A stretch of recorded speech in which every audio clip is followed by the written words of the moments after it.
Hello बच्चों, क्या हाल चाल। लेकर आ गए हैं और एक नया सेशन जहां पे अपन सॉल्यूशंस के जितने भी इंपॉर्टेंट क्वेश्चंस हैं वो डिस्कस करने की कोशिश करने वाले हैं आज के इस लेक्चर में। ये एक रिवीजन थ्रू क्वेश्चंस टाइप का होने वाला है जहां पे अपन क्वेश्चन आपको एक मिलेगा और उसको आपको सॉल्व करना है और उसकी बेस्ड मैं कॉन्सेप्ट रिवाइज करने की कोशिश करूंगा। तो पहला ये क्वेश्चन है, ये आप देखने की कोशिश करिए। इंपॉर्टेंट टॉपिक है ये जहां से सवाल फ्रेम होता है। यस, देख लिया। Okay sir, 20 ml of 2 molar NaOH is added to 400 ml of 0.5 molar NaOH solution. The final concentration of solution is dash into 10 to the power minus 2 molar. ये बेटा जेईई मींस का एक PYQ है जहां पे nearest integer में आपको इस सवाल को सॉल्व करना है। तो यहां पे मोलैरिटी के बेस्ड कंसेप्ट यहां पे पूछा गया है। तो कंसेप्ट यहां पे क्या है सर? कंसेप्ट यहां पे सर कंसेप्ट है मोलैरिटी ऑफ मिक्सिंग का। हमारे पास ये कंसेप्ट है। मोलैरिटी ऑफ मिक्सिंग में अपन क्या लगाते हैं सर?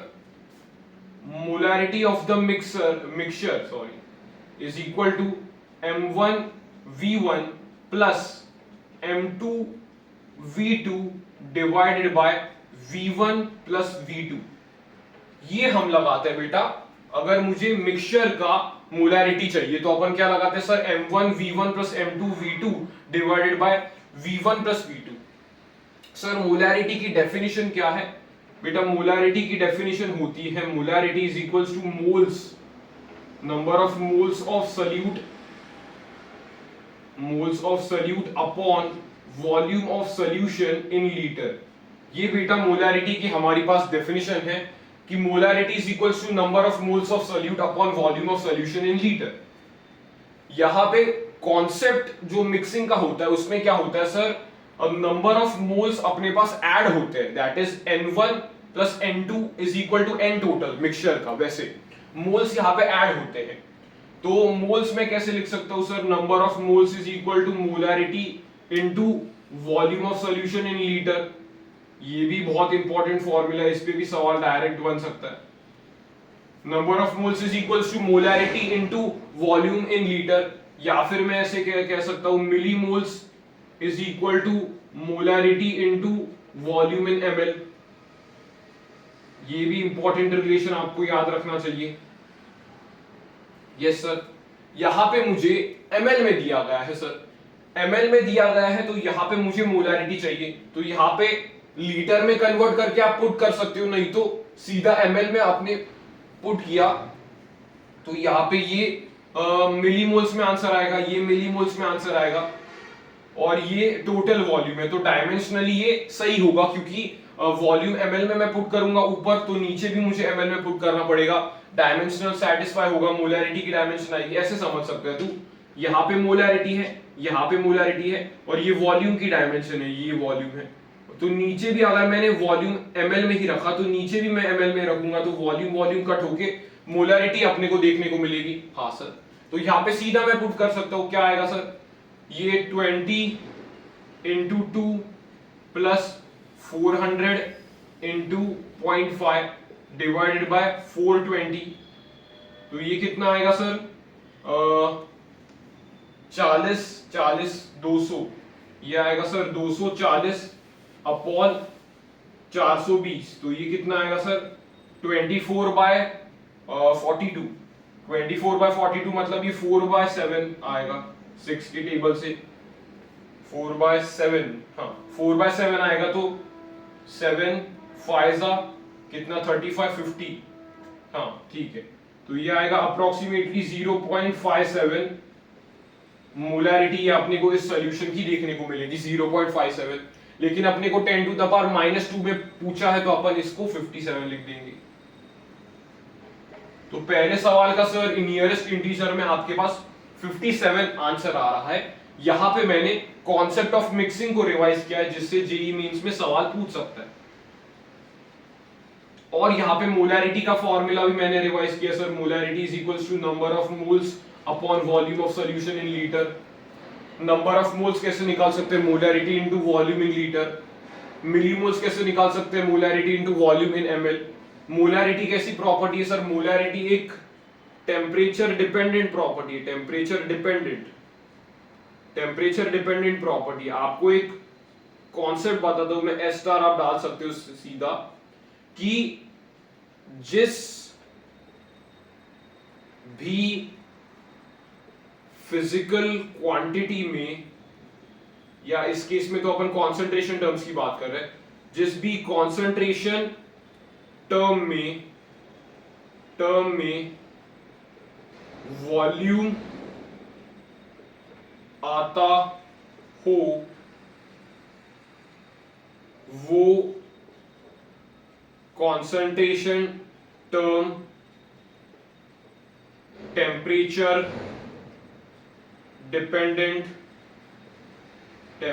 डिपेंडेंट होगा।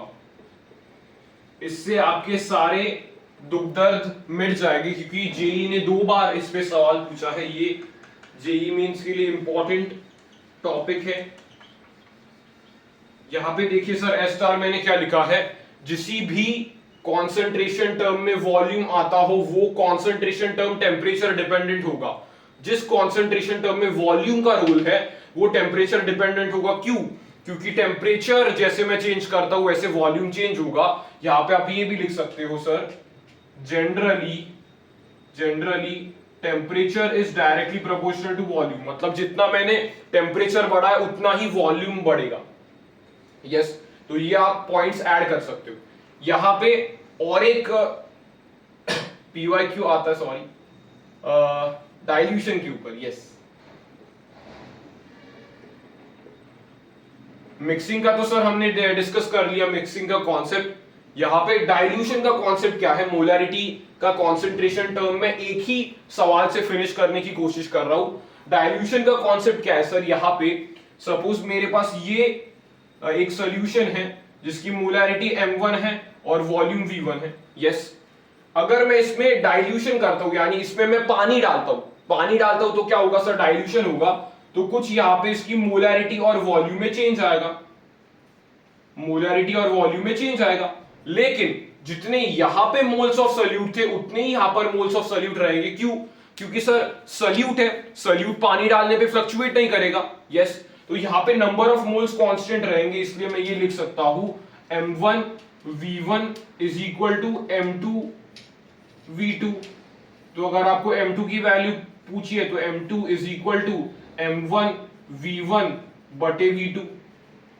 यहां पर भी बेटा जेई ने मेंस लेवल पर बहुत सवाल यहां पे पूछे हैं इस डाइल्यूशन वाले टॉपिक से, जहां पे वो कहता है कि पानी हमने डाइल्यूट कर दिया तो मोलैरिटी बाद में क्या होगी।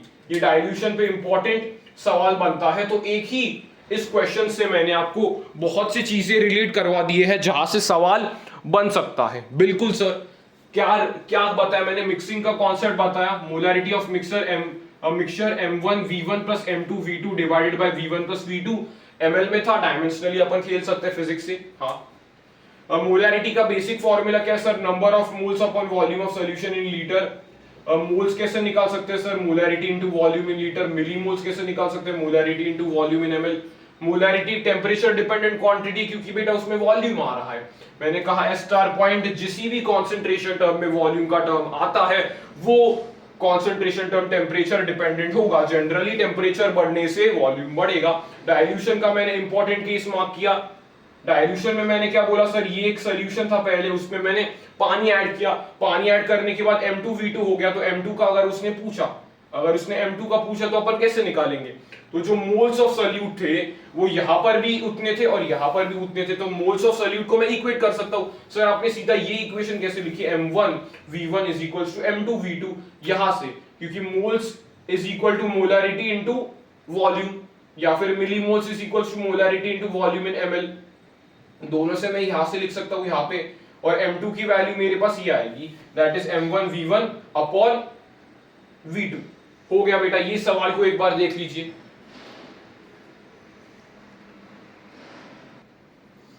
यहां पे चलते बेटा हमारे पास सेकंड क्वेश्चन के ऊपर।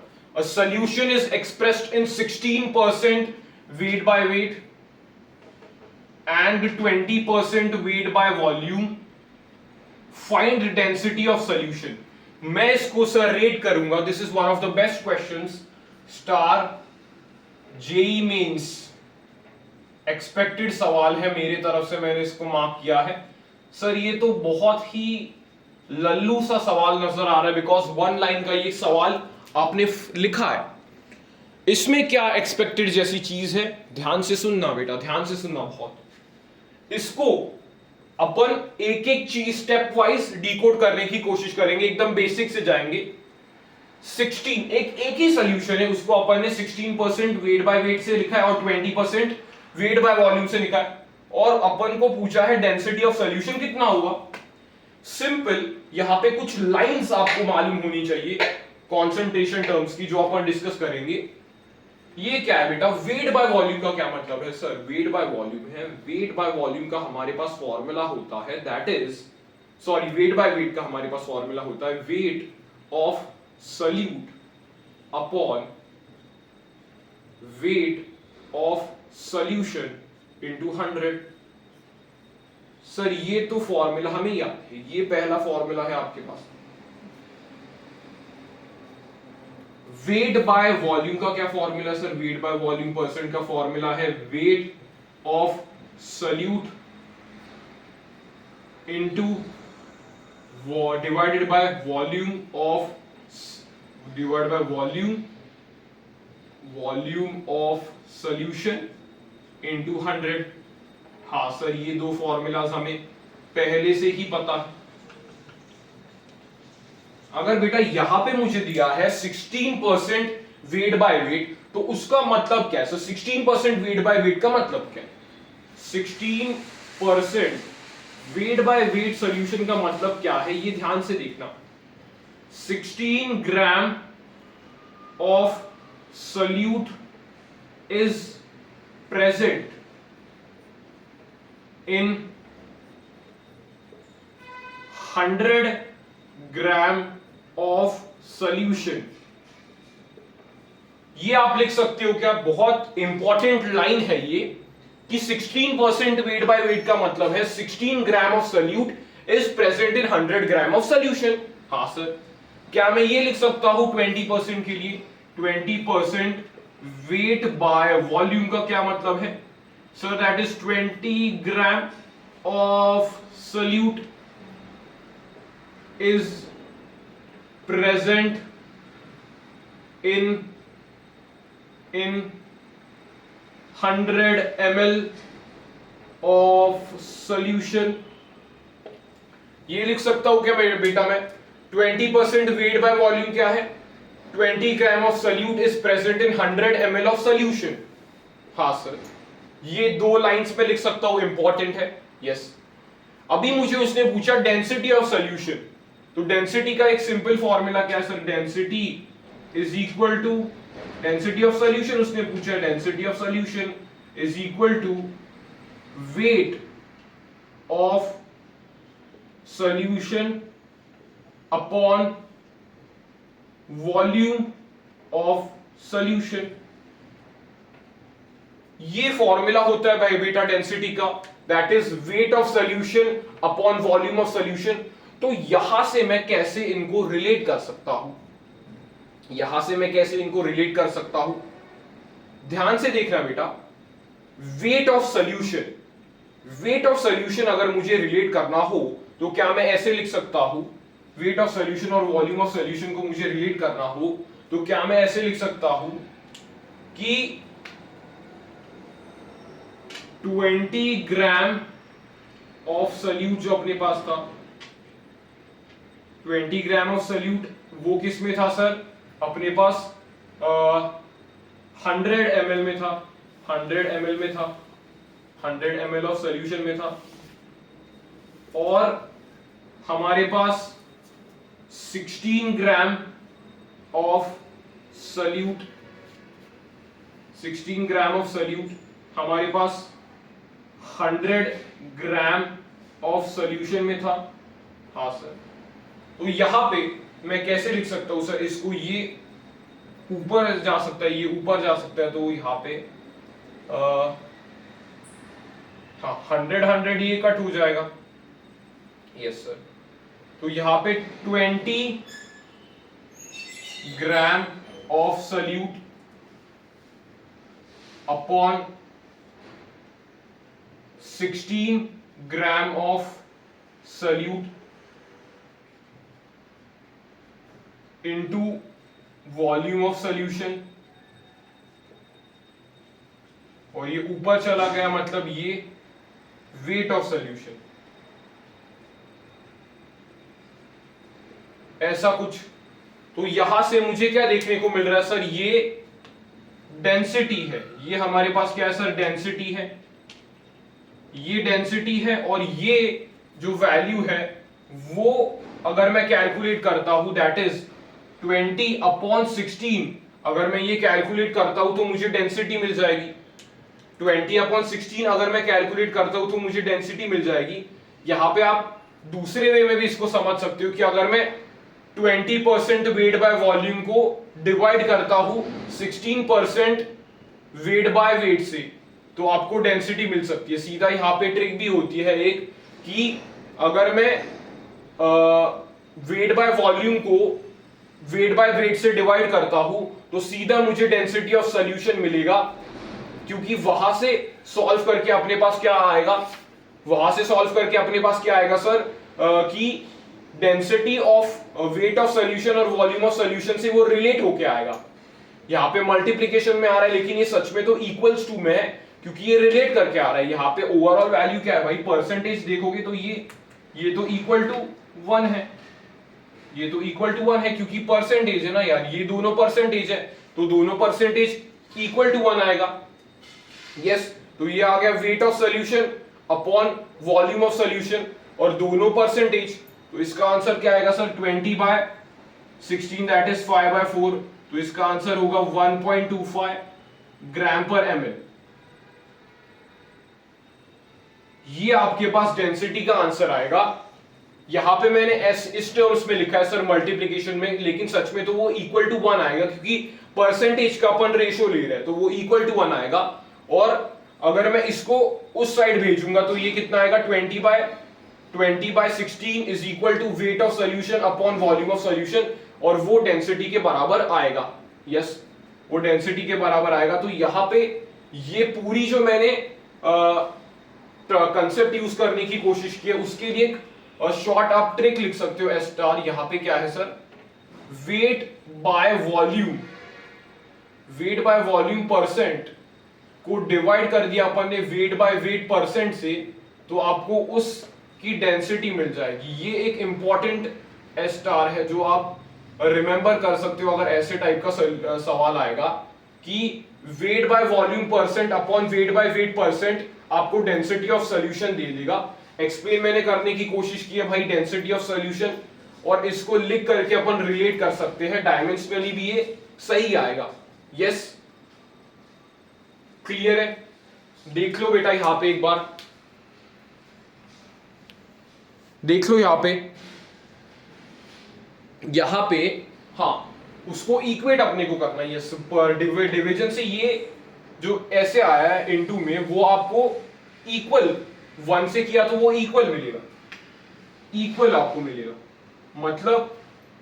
मतलब सर इक्वल का मतलब है कि जो wait of solution upon volume of solution है वो इसके कुछ रेशियो में आ रहा है, दैट इज 20/16 के रेशियो में वो आ रहा है, तो ये आपको आंसर मिलेगा। लेकिन मैं बोलूंगा कि ये आप याद रख सकते हो कि density of solution is equals to weight by volume percent upon weight by weight percent. समझ में आया? तो यहाँ पे बहुत सी चीजें अपन ने रिवाइज की, डेंसिटी का concept, wait by weight percent का कॉन्सेप्ट, वेट बाय वॉल्यूम का कॉन्सेप्ट, कैसे आप चीजों को लिख सकते हो एक लाइन के फॉर्म में, ये और दोनों के फॉर्मूला क्या होते हैं। तो ये एक एक्सपेक्टेड टाइप का सवाल है जो जेई मेंस में पूछा जा सकता है। यस, ये देख लो बेटा, ये देख लो बेटा, बहुत इंपॉर्टेंट ये सवाल है। अगेन मैं बोल रहा हूं कि जेई मेंस पे बहुत, जेई का ये फेवरेट क्वेश्चन भी मैं कहूंगा तो गलत नहीं होगा। इस टॉपिक से, कंसंट्रेशन टर्म से, ये ऐसे टाइप का सवाल बहुत इंपॉर्टेंट सवाल के कैटेगरी में आता है। पहले मैं आपको इस सवाल को बेसिक से सॉल्व करके बताऊंगा, बेसिक्स बेसिक से अपन ये सवाल करेंगे, फिर उसके बाद फॉर्मूला भी मैं दूंगा। जो भाई फॉर्मूला से करना चाहते हैं वो फॉर्मूला का भी आनंद उठा सकते हैं, और जिन्हें बेसिक्स जो होगा वो बोलते हैं जो होगा बेसिक से होगा, तो बेसिक से भी करके अपन देखेंगे। Density of 3 molar NaCl solution is 1.25 ग्राम पर ml, the molarity of solution is. बहुत अच्छा सवाल है बेटा ये। यहां पे दो कॉन्सेप्ट है अपने पास। 3 मोलर सॉल्यूशन है NaCl का, उसका मतलब क्या है सर? इसका मतलब है कि 3 moles of NaCl is present in 1000 ml of solution। ये आपको लाइंस लिखने आनी चाहिए। 3 मोलर NaCl सॉल्यूशन का मतलब है 3 moles of NaCl is present in 1000 ml of solution। Yes. फिर अगर मैं मोलैरिटी मुझे चाहिए यहां से, तो मोलैरिटी का सर फॉर्मूला क्या है? Molarity is equal to number of moles of solute upon mass of solvent. यहां पे बहुत बच्चे गलती कर देते हैं, मास ऑफ सॉल्यूशन लिखते हैं, नहीं, मास ऑफ सॉल्वेंट इन केजी। ये आपके पास फॉर्मूला है मोलैरिटी का, number of moles upon mass of solvent in KG. तो सर यहां से आप क्या देख सकते हो? सर मैं ये देख पा रहा हूं कि यहां पे मोल्स तो मेरे पास पहले से ही है, लेकिन मास ऑफ सॉल्वेंट मुझे निकालना पड़ेगा। मास ऑफ सॉल्वेंट कैसे निकाले सर? मास ऑफ सॉल्वेंट कैसे निकाले? क्या यहां से तू मास ऑफ सॉल्यूशन निकाल पा रहा है सर? कैसे? Density is equal to mass upon volume. तो डेंसिटी आपको सॉल्यूशन की दी है, मतलब मैं मास अपॉन वॉल्यूम निकाल सकता हूं। हाँ सर।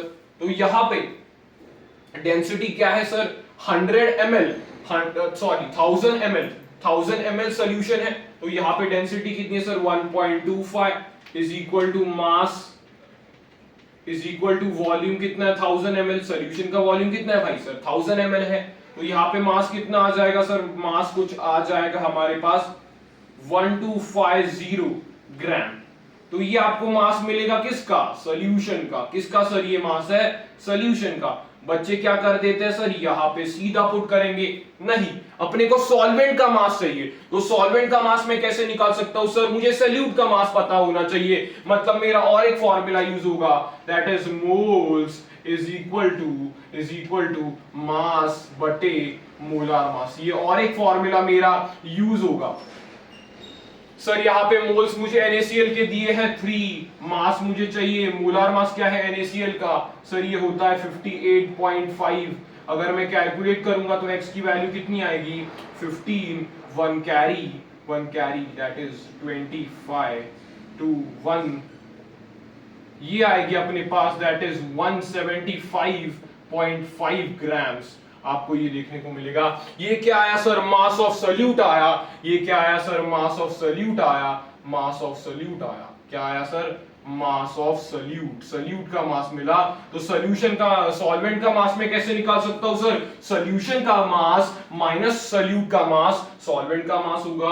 तो मास ऑफ सॉल्वेंट कितना आएगा सर? मास ऑफ सॉल्वेंट आएगा सर, मास ऑफ सॉल्वेंट आएगा हमारे पास, नीचे लिख रहा हूं बेटा, 125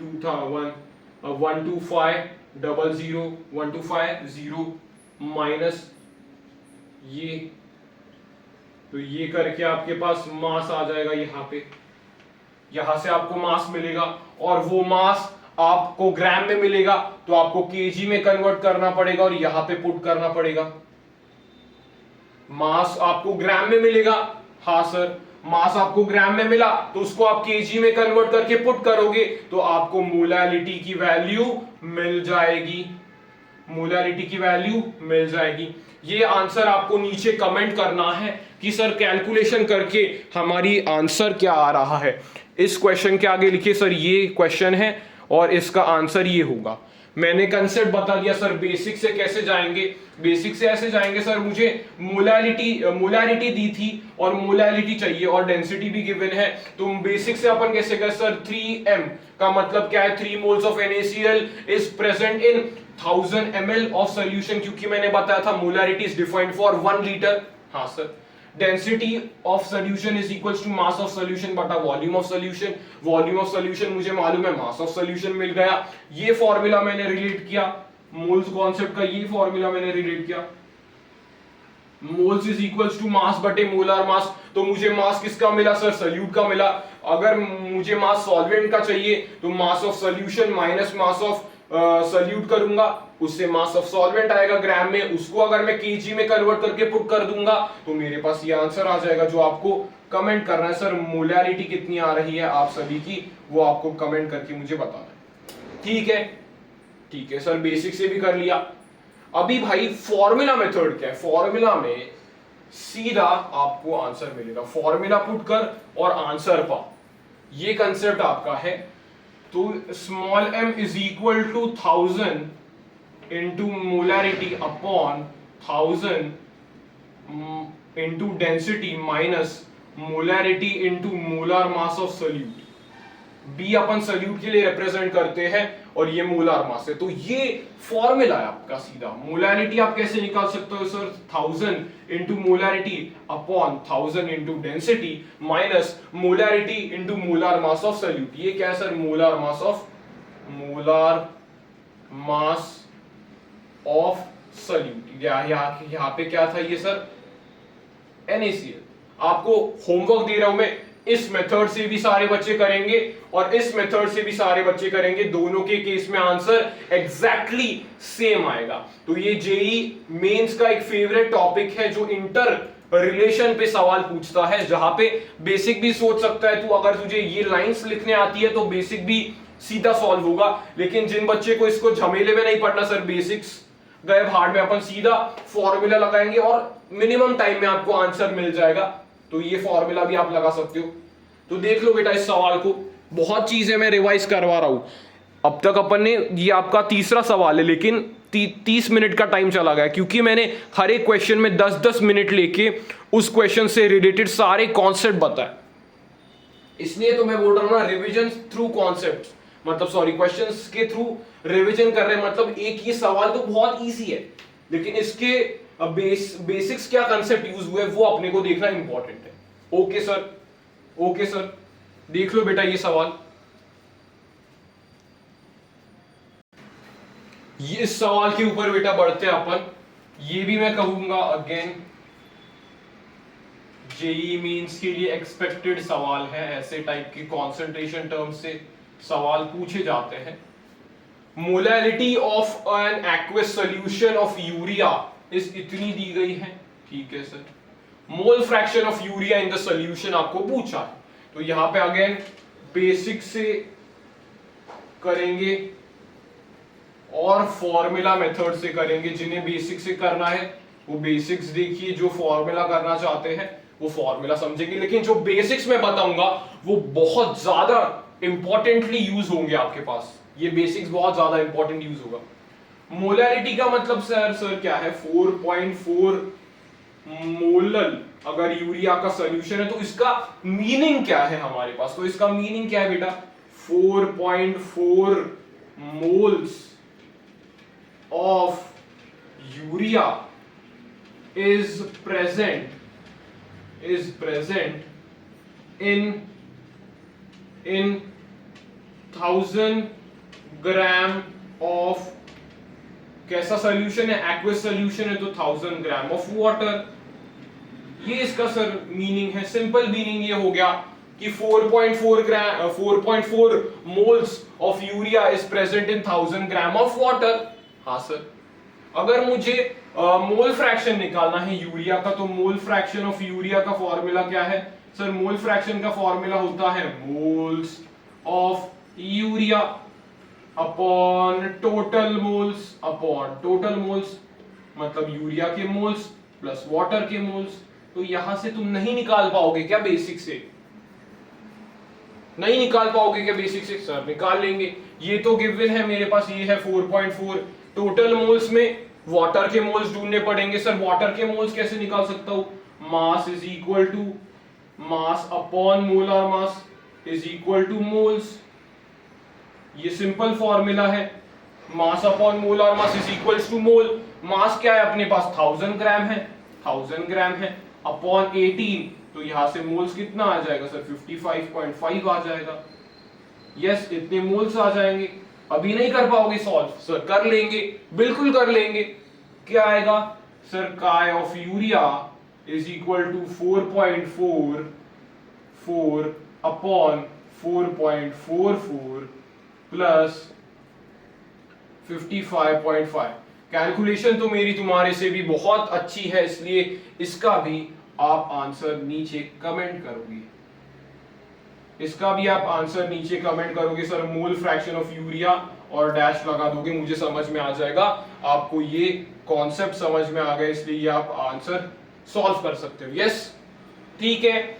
तो हमें ये पता चला कि अगर मोलैरिटी गिवन हो तो बेसिक से भी कुछ टाइम नहीं लग रहा। फॉर्मूला की जरूरत इतनी नहीं है, वहां पे फॉर्मूला की जरूरत थी, वहां पे थोड़ा लेंदी हो रहा था, लेकिन ये तो एकदम सिंपल वे में हो गया सर। मोल्स तो पहले ही मिल गए, यहां से इस फॉर्मूला से इस वाटर के मोल्स आ जाएंगे, प्लस कर दूंगा, ये आंसर आ जाएगा। ये बेसिक तो एकदम इजी था। यस, फॉर्मूला, जिन बच्चों को भाई सीधा फॉर्मूला शीट बनानी है वो फॉर्मूला भी लिख सकते हो। फॉर्मूला क्या आएगा सर?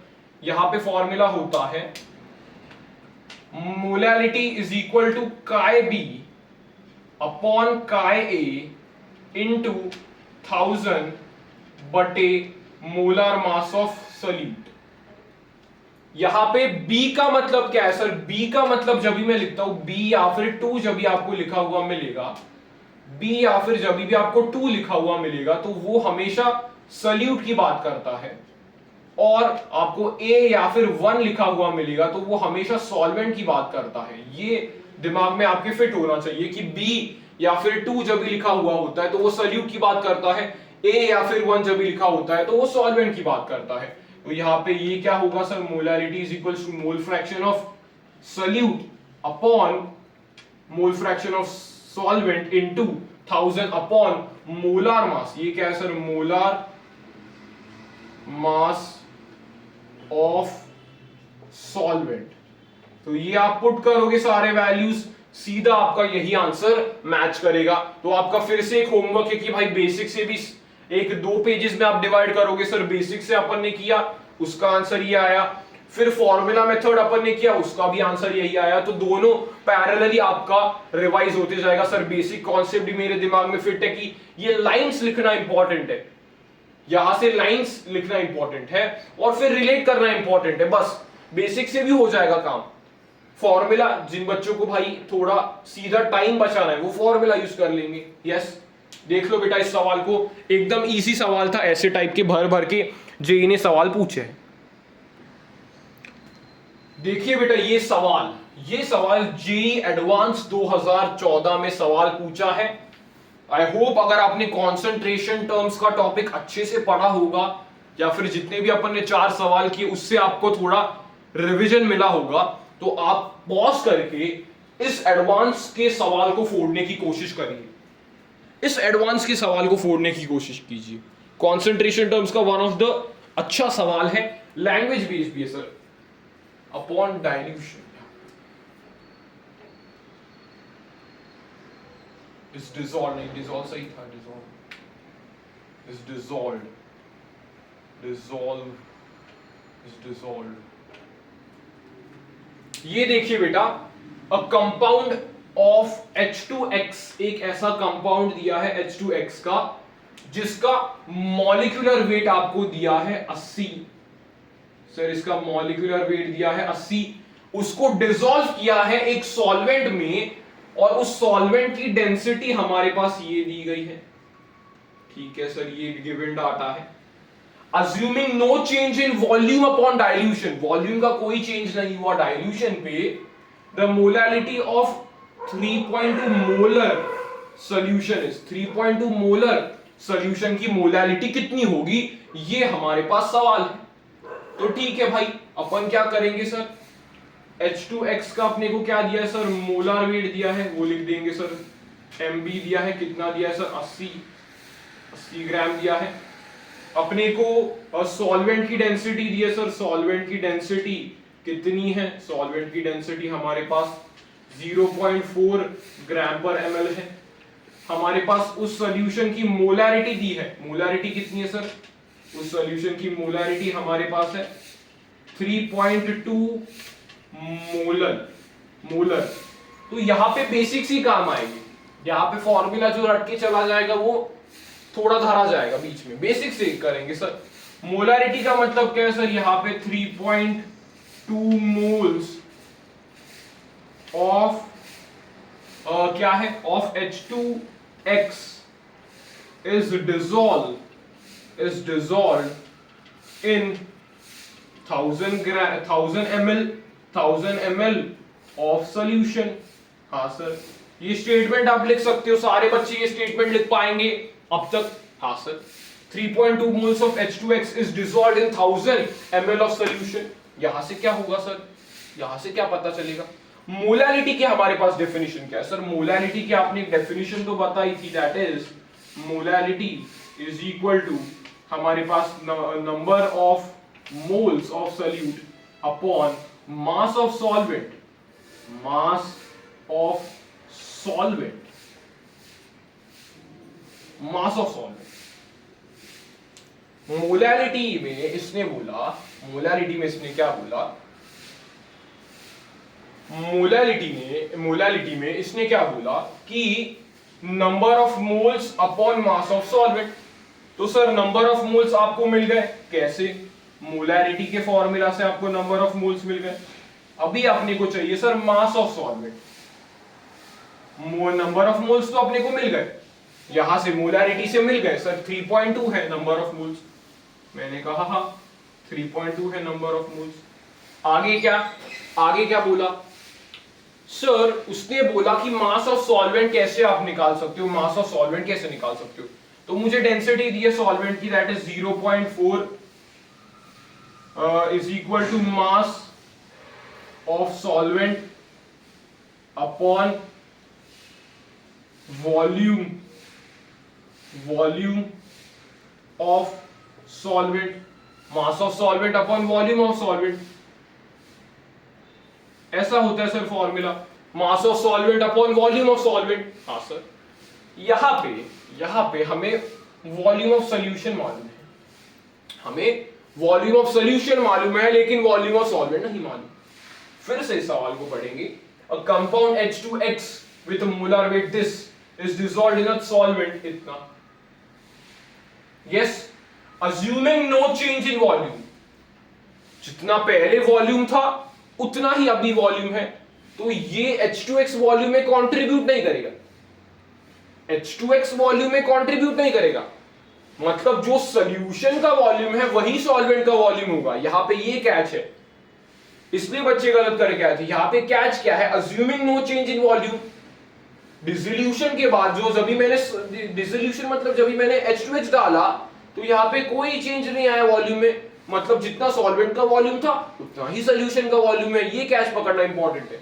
यहां पे क्या लिखा है, डाइल्यूशन मैंने मतलब डिसॉल्व मैंने किया इसको इसमें, तो जब भी मैं डिसॉल्व कर रहा हूं तभी नो चेंज इन वॉल्यूम आ रहा है, मतलब इसने वॉल्यूम में 0 कंट्रीब्यूट किया होगा।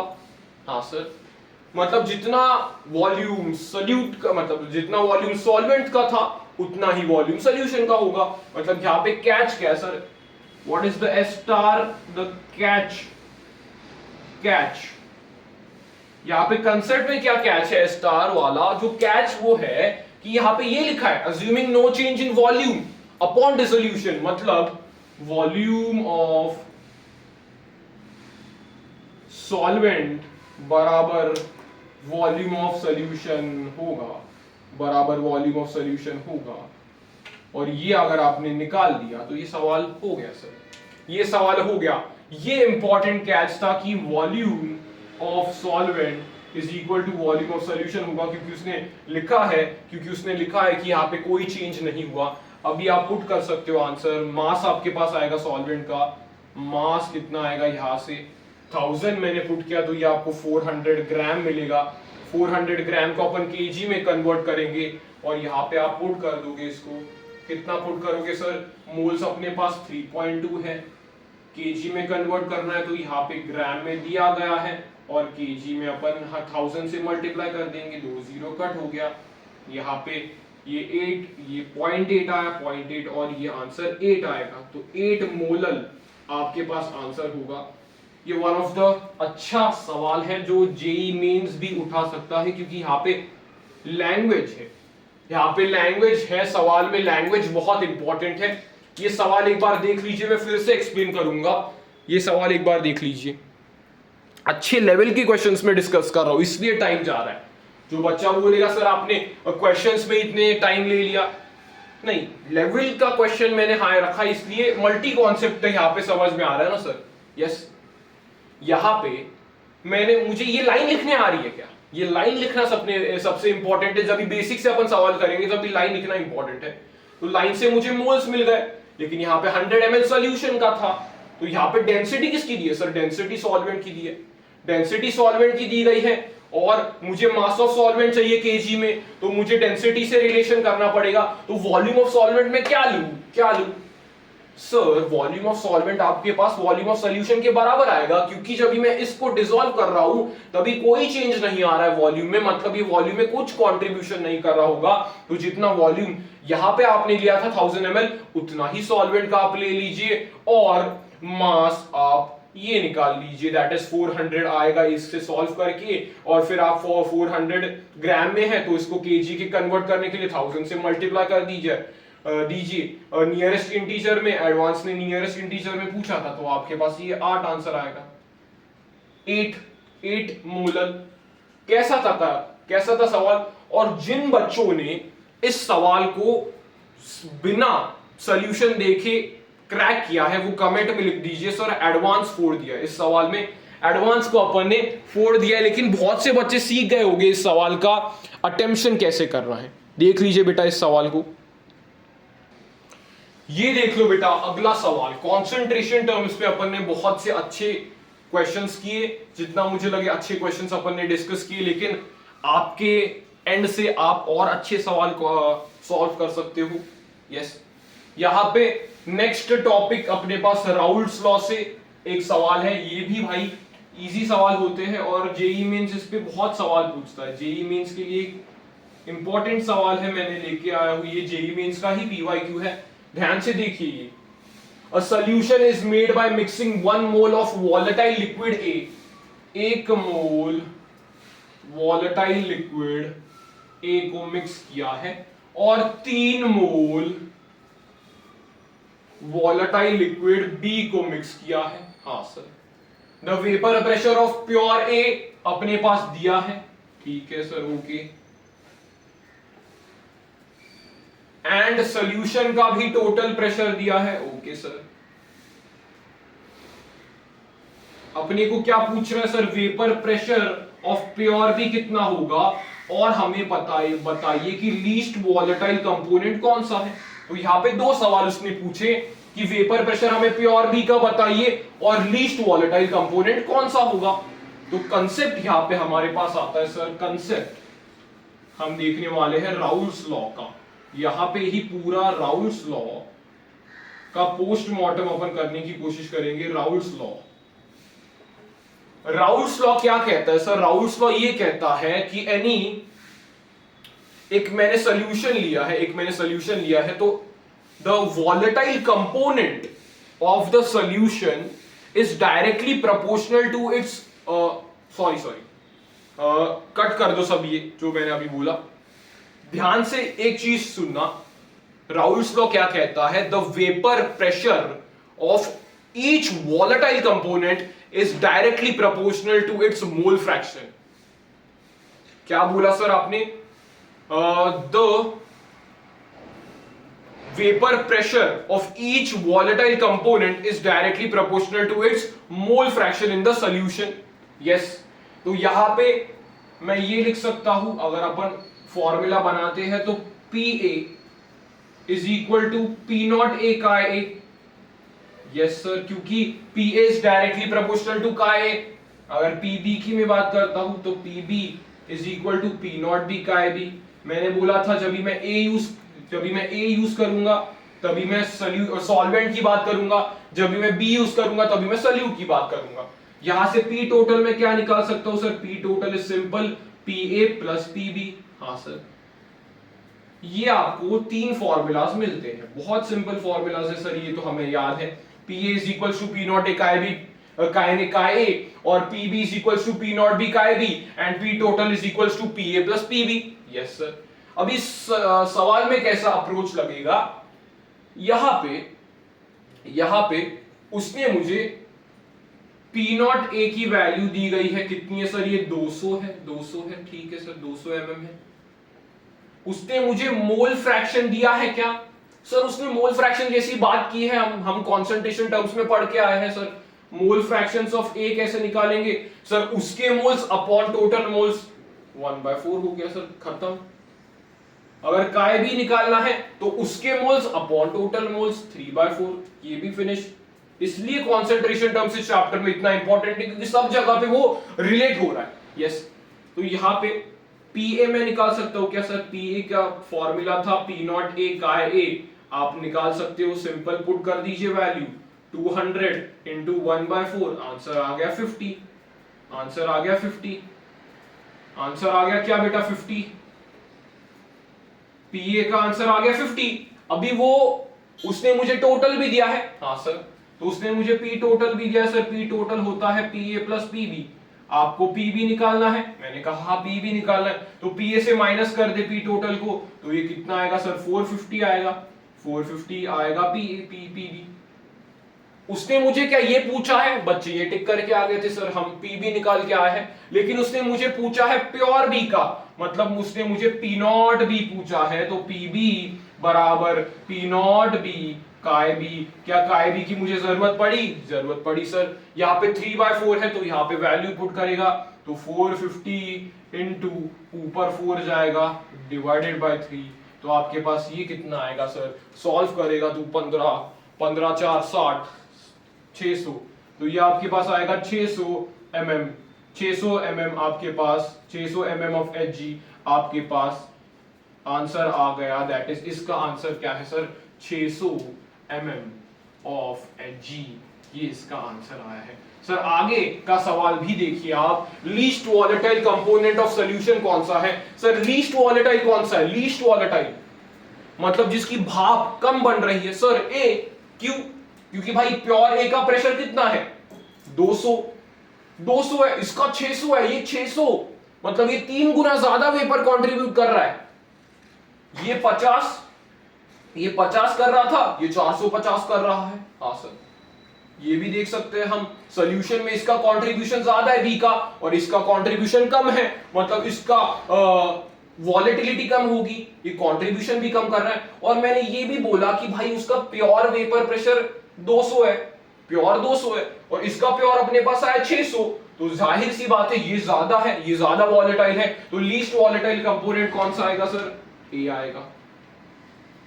ए आएगा। ये दो आपके पास आंसर हो गए। ये यहां से अपन ने राउल्ट्स लॉ को भी बहुत तगड़े तरीके से रिवाइज किया है। राउल्ट्स लॉ में भी कोई दिक्कत नहीं आनी चाहिए। ऐसा सवाल जेईई में पूछता है और पूछता रहेगा, जब तक ये राउल्ट्स लॉ का टॉपिक है तब तक ऐसे सवाल बनेंगे। समझ में आया? यहां पे ग्राफ भी यहां पे जगह है तो ग्राफ भी अपन देख सकते हैं। ये क्लोज ग्राफ आपके पास आता है, क्लोज ग्राफ आपके पास आता है सर। ये यहां पे अगर मैंने बोला काय ए 0 है, काय बी 1 है, यहां पे काय ए 1 है, काय बी 0 है, तो ऐसा कुछ ये ग्राफ देखने को मिलेगा सर। ये ऐसा कुछ ये ग्राफ है, और ये आपको पी टोटल की लाइन बता रही है, ये पी टोटल है। ऐसा कुछ आपको क्रॉस ग्राफ देखने को मिलता है। यस, ये ग्राफ आपको देखने को मिला, तो ये आपको कॉन्सेप्ट समझ में आया होगा, जहां पे अपन ने राउल्ट्स लॉ को पूरा अच्छे से रिवाइज किया, और उसके ऊपर ये जो क्वेश्चन पूछा था उसको भी बहुत अच्छे से सॉल्व किया, और जेईई मेंस ऐसे सवाल लगातार पूछता आ रहा है। यस, देख लो बेटा इस सवाल को। चलो बेटा आगे बढ़ते हैं।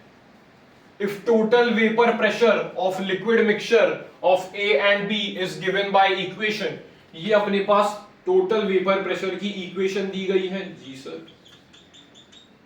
Then find the ratio of vapour pressure of pure A and pure B, अपने को रेशियो पूछा है, तो ये भी एक अच्छा सवाल है। यहाँ पे लेंथी मेथड्स भी आपको देखने को मिलेगी इक्वेशंस वगैरह के, लेकिन मैं एक सिंपल लॉजिक आपको इसका एक्सप्लेन करता हूं sir. PT is equal to PA plus PB होता है, हाँ सर। तो इसको मैं कैसे लिख सकता हूं सर, P0A का A प्लस P0B का B, हाँ सर।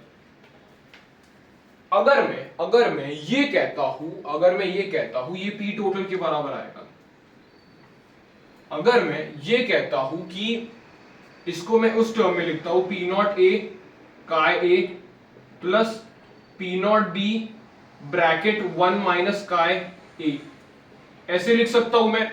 काय B को मैं 1 माइनस का A लिख सकता हूं, chi B is equal to 1 minus chi A, क्योंकि काय प्लस काय B इज इक्वल टू 1। हाँ गुरुजी, कॉन्सेंट्रेशन टर्म जितना अच्छा पढ़ पाओगे उतना पढ़ लो, क्योंकि ये सब जगह पे यूज होता है। यस, अभी मैंने बोला इफ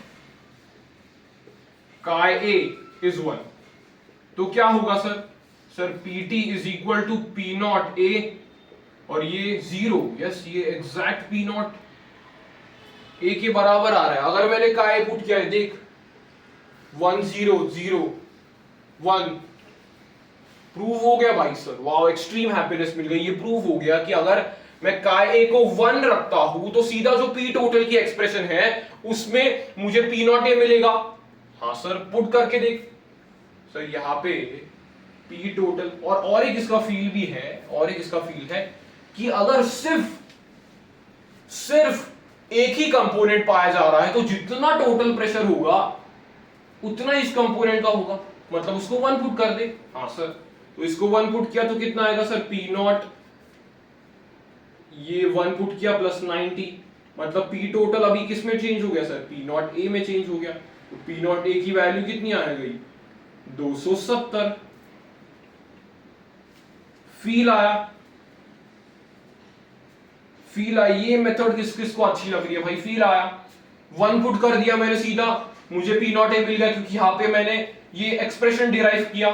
यस, अगर मैं कहता हूं थोड़ी उल्टी मैं बात करता हूं कि अगर यहां पे मैं काय A को 0 रखता हूं और काय B को 1 रखता हूं तो क्या होगा सर, यहां पे 0 पुट कर दे, ये 0 हो गया, ये 0 माइनस 1, तो ये सिंपल P0B के बराबर है। ये भी सर आपने प्रूफ कर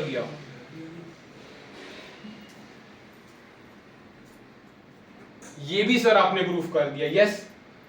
हाँ सर, तो यहां पे क्या आएगा, PT is equals to P0B के बराबर, तो काय को 0 पुट कर, तो यहां पे क्या आएगा sir, P0B is equal to 90 mm। तो इसका रेशियो क्या होगा सर, इसका रेशियो होगा P0A अपॉन P0B, तो ये कितना आएगा सर, 270 अपॉन 90, तो ये कितना आएगा रेशियो, 3:1। यस सर, इस सवाल में इसका रेशियो कितना है बेटा, 3:1। क्या कंसेप्ट मैंने यूज किया सर, आपने ये डेरिवेशन जो आपने ये किया उसमें आपने इसका बहुत अच्छे से यूज हमें सिखाया कि हम फॉर्मूला को, राउल्ट्स लॉ के जो फॉर्मूला है उसको अच्छे से कैसे रिलेट कर पाएंगे। ये फील हम सबको आ गया सर, ये हम कैसे अच्छे से रिलेट कर पा रहे हैं, इस कंसेप्ट को हम कैसे अच्छे से रिलेट कर पा रहे हैं, हम इसको रिलेट कर पा रहे हैं। उसके बाद मैंने काय A को सीधा 1 पुट किया, 270 आया P0A, फिर 0 पुट किया तो P0B कितना आया, 90। दोनों का रेशियो कितना मिल गया सर, 3:1। देख लीजिए बेटा इस सवाल को, बहुत अच्छा सवाल है, लेकिन मैंने कंसेप्चुअली चीजों को फील करा है। वो कोई एक्सप्रेशन आपको आसानी से फील नहीं कराएगा, लेकिन तुझे समझ में आ गया कैसे फील कर सकते हैं। यस, देख ले बेटा इस सवाल को। तो देखते हैं अगला सवाल।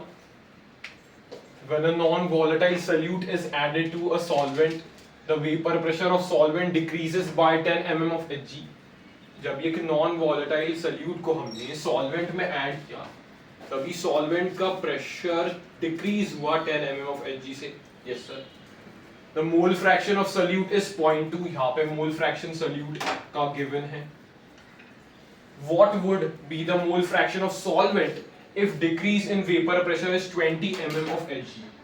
ये बहुत इंपॉर्टेंट सवाल है, जेई मींस के लिए एक्सपेक्टेड सवाल है। ऐसे टाइप के जेई भर भर के सवाल पूछता है कॉलिगेटिव प्रॉपर्टी से, जहां पे यहाँ पे कॉलिगेटिव प्रॉपर्टी अपन यूज करते हैं sir relative lowering in vapour pressure. जब भी हम नॉन वॉलेटाइल सॉल्यूट को सॉल्वेंट में ऐड करते हैं तो उसका वेपर प्रेशर कम हो जाता है। This is due to the lowering in vapour pressure. तो यहाँ पे क्या दिया है सर, यहाँ पे कितने से लोअर हुआ है 10 mm ऑफ Hg से। मोल फ्रैक्शन दिया है अपने पास सॉल्यूट का, दैट इज काई m, जो कितना है sir 0.2। Relative lowering in vapour pressure का फॉर्मूला हमारे पास क्या था sir, that is P naught A minus PA upon P naught A is equal to chi B। ये हमारे पास फॉर्मूला था। काई B की वैल्यू हमें दे दी है, यस। तो यहाँ पे चेंज अपने पास 10 है, तो इसको ही अपन सिंपल रिलेट कर सकते हैं। रेशो अपन ले सकते हैं इनका। कैसे सर रेशो ले, यहाँ पे भाई मुझे इसका तो काई भी मालूम है। अभी उसने पूछा है कि what would be the mole fraction of solvent, तो पहले मैं मोल फ्रैक्शन सॉल्यूट का निकाल सकता हूँ जब इतना वेपर प्रेशर में चेंज आएगा। तो यहाँ पे मैं इसको ही डिवाइड करूंगा P not A1 minus PA1 divided by P naught A। तो ओरिजिनल तो P नॉट A ही रहेगा, और यहां से आपको क्या देखने को मिलेगा, काई B जो 1 आएगा, यानी नए इसका काई B क्या आएगा। तो अपन रेशो ले सकते हैं इसका। तो P नॉट A से P नॉट A कट गया, यस। यहाँ पे क्या था सर, इसकी वैल्यू 10 थी, इसकी value 20 is equal to chi B upon काई B1। तो हमें काई B1 की वैल्यू मिल जाएगी। काई B की वैल्यू सर क्या है 0.2। तो यहाँ पे chi B1 is equal to 20 into 0.2 upon 10। तो यहाँ पे काई B1 की वैल्यू आ जाएगी 0.4। सर ये हमारा आंसर है क्या? नो। आंसर हमारा क्या है, ये तो सॉल्यूट आया, ये तो नए मोल फ्रैक्शन किसका आया, सॉल्यूट का मोल फ्रैक्शन आया। अपने को सॉल्वेंट का पूछा है। सर हमें ये कंसेप्ट मालूम है कि सॉल्यूट और सॉल्वेंट का मिला के 1 आना चाहिए था। तो यहाँ पे अभी सॉल्वेंट का कितना आएगा 0.4, दैट इज 1 माइनस 0.4। तो अपने पास आ जाएगा 0.6। तो the correct answer for this question is 0.6। Mole fraction of solvent 0.6 होगा जब भी decrease in vapour pressure 20 mm of Hg होगा। तो यहाँ पे simple relative lowering in vapour pressure का अपन ने फॉर्मूला लिखा। मुझे देखने को मिला कि मैं रेशो यूज कर सकता हूँ, क्योंकि जो इनिशियल प्रेशर कट हो रहा था, तो यहाँ से मैंने काई B1 की वैल्यू निकाली जो नया मोल फ्रैक्शन था सॉल्यूट का। तो उसकी आंसर आया 0.4। तो वो आंसर नहीं होगा क्योंकि अपने को यहाँ पे सॉल्वेंट का पूछा है। तो सॉल्वेंट का मैंने क्या किया 1 माइनस 0.4, तो दैट इज 0.6। तो आप ये अच्छे से देख लेना। मैं फिर से एक relative lowering in vapour pressure का यहाँ पे फॉर्मूला लिख रहा हूँ, that is P naught A minus PA upon P naught A is equal to chi B। ये आपको फॉर्मूला याद रखना है of the relative lowering in vapor pressure, which is a colligative property. It depends on the number of solute added and irrespective of nature. So ये आप देख सकते हो सवाल।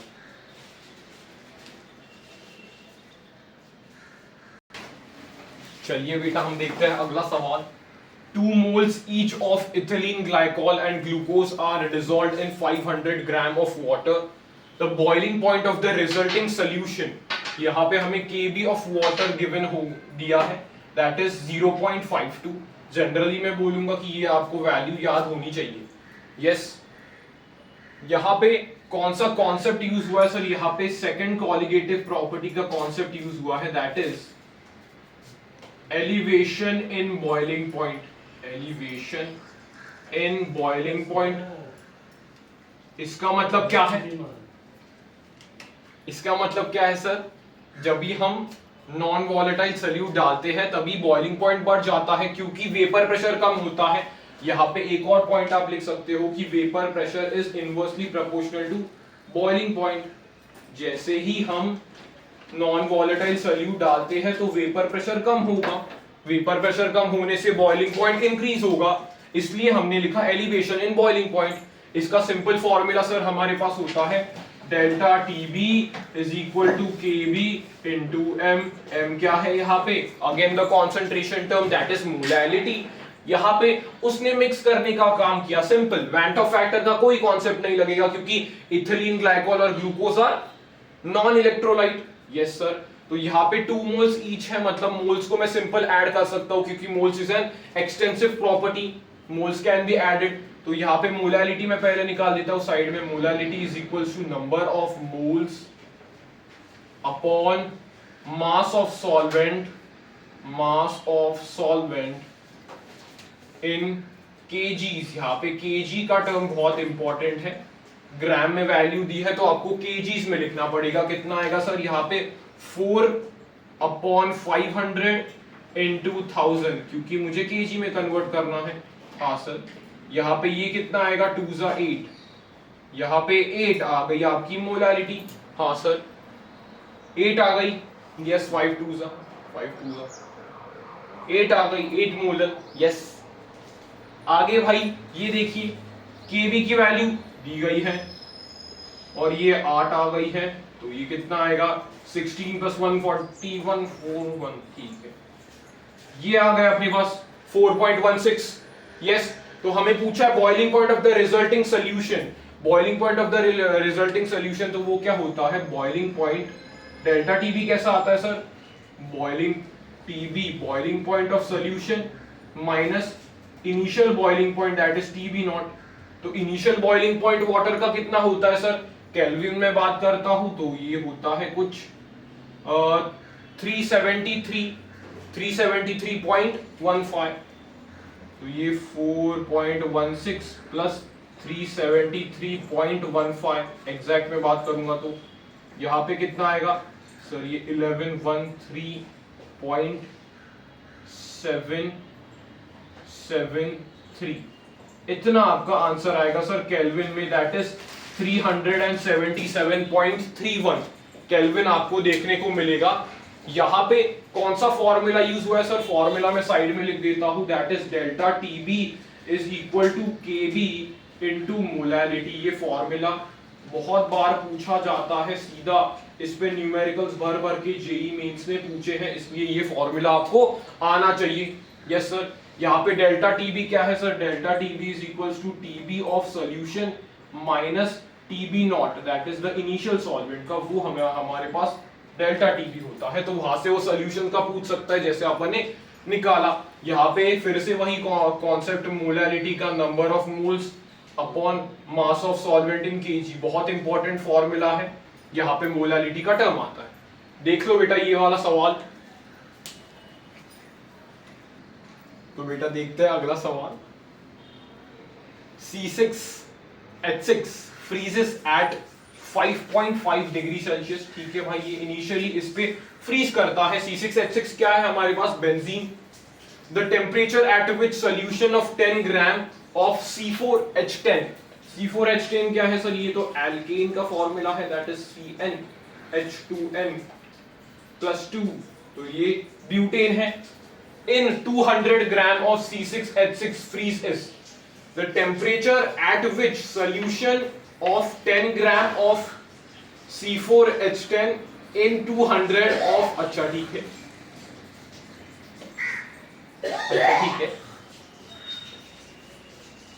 फ्रीज इज डिग्री सेल्सियस पूछे, ठीक है।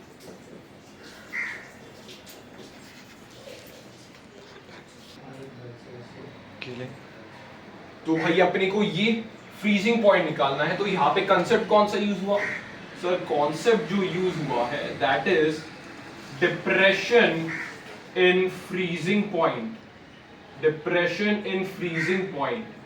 सर फ्रीजिंग पॉइंट कैसे डिप्रेशन हुआ, यहाँ पे जब भी मैंने नॉन वॉलेटाइल सॉल्यूट ऐड किया तभी यहाँ पे जो सॉल्वेंट का इनिशियल फ्रीजिंग पॉइंट था उससे वो फ्रीजिंग पॉइंट कम हो गया, मतलब यहाँ पे फ्रीजिंग पॉइंट का डिप्रेशन आया। उसका फॉर्मूला क्या है sir, that is delta TF is equals to KF into M. M यहाँ पे अगेन क्या है, मोलैलिटी। मोलैलिटी का फॉर्मूला क्या है, number of moles of solute upon mass of solvent in KGs. Yes sir, ये मोलालिटी का फॉर्मूला है। यहां से आप मोलालिटी निकाल सकते हो। क्या आएगी मोलालिटी? 10 ग्राम ये दिया है, 10 ग्राम ऑफ दिस, तो यहाँ पे मोलालिटी आएगी 10 अपॉन इसका मोलर मास कितना है सर? C4H10 का, दैट इज 12 4 48 प्लस 10 58। ये इसके मोल्स आ गए। मास ऑफ सॉल्वेंट किस में दिया है सर? ग्राम में। अपने को केजी में कन्वर्ट करना पड़ेगा, तो इसको 1000 से अपन इनटू करेंगे। 205, दैट इज अपने पास आएगा कुछ 50 अपॉन 58। ये अपने पास मोलालिटी आएगी सोल्यूशन की। ये मोलालिटी आ गई। अभी KF अपने को दिया है सर, कितना दिया है? 5.12 इनटू 50 अपॉन 58, ये अपने को दिया है। तो यहां से आप डेल्टा TF निकाल सकते हो। यहां से आप डेल्टा TF निकालोगे। डेल्टा TF आने के बाद आपको क्या चाहिए सर? फ्रीजिंग पॉइंट चाहिए जो सोल्यूशन का होगा। तो फ्रीजिंग पॉइंट सोल्यूशन का क्या होगा सर? यहाँ पे डिप्रेशन हुआ है, तो this is TF naught minus TF is equal to 5.12 into 50/28। तो यहाँ पे क्या, 50/58, यहाँ पे क्या होगा सर? इसकी वैल्यू हमें चाहिए, इसकी वैल्यू हमें चाहिए, तो अपने को क्या करना पड़ेगा sir? 5.5 degree Celsius minus 5.12 into 50 upon 58 is equal to TF। ये आपको आंसर मिल जाएगा। तो इसका नियरेस्ट इंटीजर में आपको कुछ आंसर देखने को मिलेगा, that is approximately 1 degree Celsius. जब भी आप सॉल्व करोगे तो अप्रोक्सीमेटली नियरेस्ट इंटीजर में 1 डिग्री सेल्सियस आपको देखने को मिलेगा। यहाँ पे कौन सा कॉन्सेप्ट यूज हुआ? जब भी मैंने नॉन वॉलेटाइल सॉल्यूट ऐड किया तभी डिप्रेशन इन फ्रीजिंग पॉइंट आया। डिप्रेशन इन फ्रीजिंग पॉइंट मतलब जो सॉल्यूशन का फ्रीजिंग पॉइंट है वो कम हो गया, इसलिए अपन ने क्या बोला? Initial freezing point minus solution का freezing point is equal to KF into M। Molality मैंने साइड में निकाली, ऐसे आप कर सकते हो भाई, कंफ्यूज नहीं होने के लिए। साइड में पहले मोलालिटी निकाल दो, फिर मोलालिटी जो आएगा वो सीधा इसमें पुट कर दो। मोलालिटी मैंने निकाली, यहाँ पे पुट किया, और फिर अपने पास TF का आंसर आ गया। यहाँ पे कितना आया सर? Approximately 1 degree Celsius. आपको मैंने दो कंसेप्ट यहाँ पे बताया सर, ये वाला that is TF, delta TF is equal to KF into M। M क्या है यहाँ पे? मोलालिटी। और KF क्या है sir? Cryoscopic constant. Cryoscopic constant किस पे डिपेंड करेगा sir? It only depends on nature of solvent. ये सिर्फ नेचर ऑफ सॉल्वेंट पे डिपेंड करेगा। यस सर, यहां पे ये कंसेप्ट अपन ने यूज हुआ। तो थर्ड कॉलिगेटिव प्रॉपर्टी थी, that is depression in freezing point. उस पे ऐसा सवाल मींस लेवल पे पूछा जा सकता है। देख लो बेटा इस क्वेश्चन को।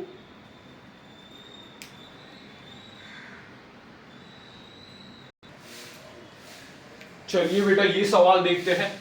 The compound AB3 is dissolved in water and exerts osmotic pressure of dash at 300 Kelvin when AB3 is 10 grams. AB3 दिया है 10 grams. Given that molar weight of AB3 is 100 gram per mole. अपने को molar weight दिया है AB3 का 100 gram per mole and आपको ये 10 grams दिया है। तो यहाँ पे ये मेंशन्ड है कि AB3 हमारे पास एक इलेक्ट्रोलाइट है। तो यहाँ पे दो कॉन्सेप्ट्स लगने वाले हैं सर। यहाँ पे एक कॉन्सेप्ट है ऑस्मोटिक प्रेशर का, pi is equal to CRT।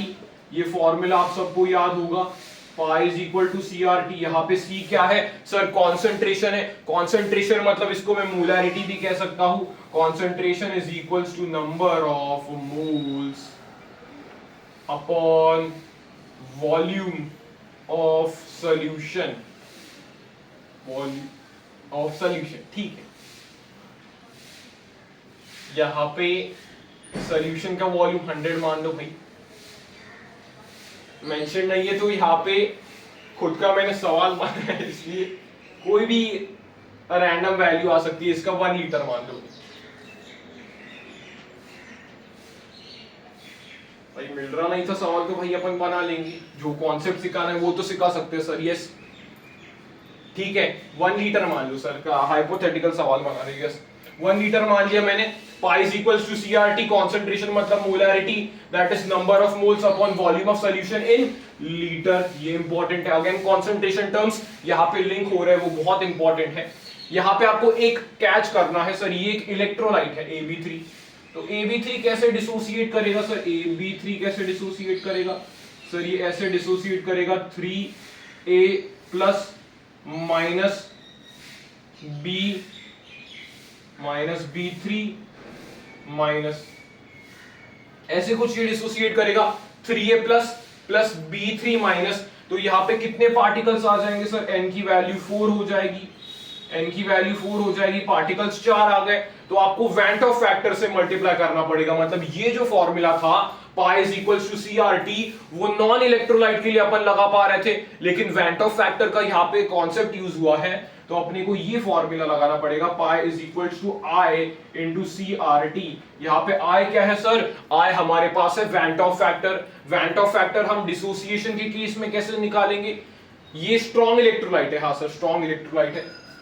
भाई अभी मैंने सवाल बनाया इसलिए थोड़ी सी चीजें मिसिंग लग सकती है, लेकिन कॉन्सेप्ट में क्लियर कर रहा हूं। स्ट्रॉन्ग इलेक्ट्रोलाइट है, ये कंप्लीटली डिसोसिएट कर रहा है, कुछ अल्फा वगैरह का कॉन्सेप्ट नहीं है। यस ठीक है, देखिए यहाँ पे फॉर्मूला क्या है sir, I is equal to 1 plus n minus 1 into alpha, alpha की वैल्यू सर 1 है, I इज इक्वल, इसकी क्या जरूरत है सर, इसकी क्या जरूरत है, आपने तो फुकट का टाइम पास कर दिया। स्ट्रॉन्ग इलेक्ट्रोलाइट है तो जितने n डिसोसिएट होंगे उतना ही I की वैल्यू होगी। यस यस, तो I की वैल्यू 4 हो जाएगी, यहाँ पे पुट कर दे, pi is equal to 4 into कितने 10 ग्राम्स 100 मोल्स कितने आएंगे 10/100, 1/10 मोलैरिटी, R की वैल्यू कितना 1/12 ले ले, 1/12 ले ले। एटीएम में प्रेशर कैलकुलेट करना है, 1/12 ले ले, ये 300 दिया है, 300 दिया है सर, ये 2500 जाएगा, 25 ये 100, पाई की वैल्यू एग्जैक्ट आ गई सर 10 एटीएम। सवाल तो बन गया सर सिमेट्रिकल, हाँ सवाल सिमेट्रिकल बना है, लेकिन इंफॉर्मेशन उसको देनी चाहिए थी, मतलब मुझे ही देनी चाहिए थी कि ये स्ट्रॉन्ग इलेक्ट्रोलाइट है और वॉल्यूम 1 लीटर है। हाँ सर, यहाँ पे ये तो एक इजी सवाल हो गया, ये तो इजी सवाल हो गया। वेंट ऑफ फैक्टर का सर आपने इतना हमें रिवाइज नहीं करवाया, क्यों, ये तो सीधा स्ट्रॉन्ग इलेक्ट्रोलाइट था, जितने पार्टिकल्स डिसोसिएट हो गए उतना ही वेंट ऑफ फैक्टर है। अगर मैं वीक इलेक्ट्रोलाइट के केस में बात करूं, अगर यहाँ पे अल्फा वगैरह दे देता और डिसोसिएशन का ही कॉन्सेप्ट होता, वीक इलेक्ट्रोलाइट अगर डिसोसिएट कर रहा होता तो यहाँ पे क्या लगता, तभी वो फॉर्मूला लगता, वो I is equals to 1 plus n minus 1 alpha, ये फॉर्मूला लगता।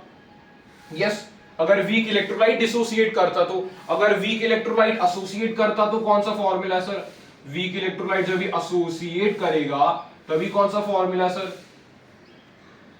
सर तभी हम फॉर्मूला यूज करते हैं I is equal to 1 plus 1/n minus 1 into alpha. तो वीक इलेक्ट्रोलाइट जब भी एसोसिएट करता है तभी ये फॉर्मूला आता है, जब स्ट्रॉन्ग इलेक्ट्रोलाइट एसोसिएट करता है तभी ये फॉर्मूला आता है।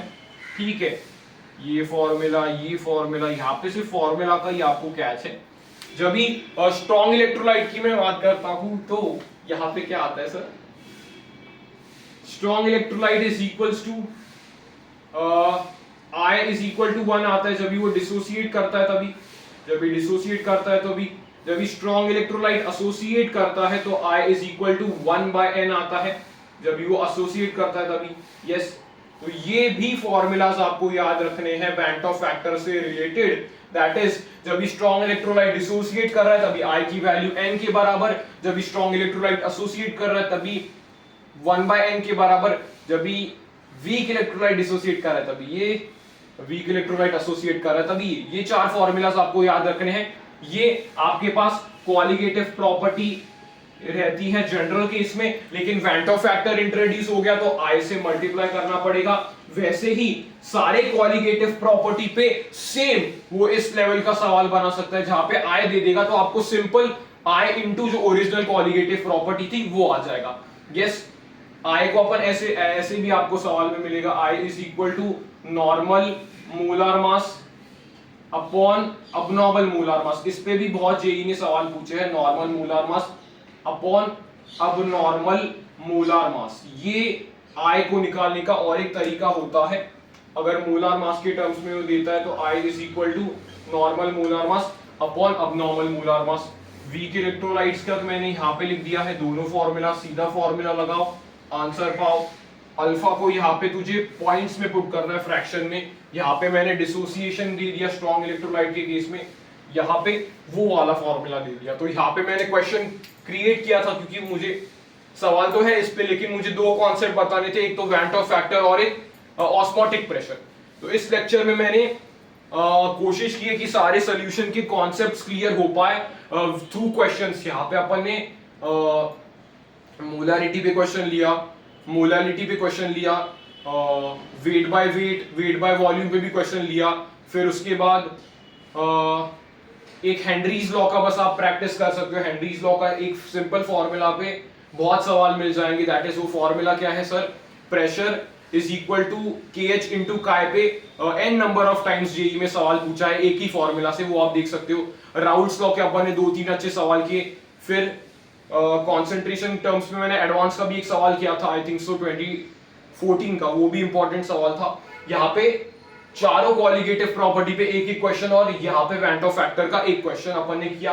तो ये अच्छा लेक्चर था जहां से अपन ने क्वेश्चंस के थ्रू रिवाइज किया है। तो मिलते हैं बेटा अगले लेक्चर में, तब तक के लिए keep studying and okay bye.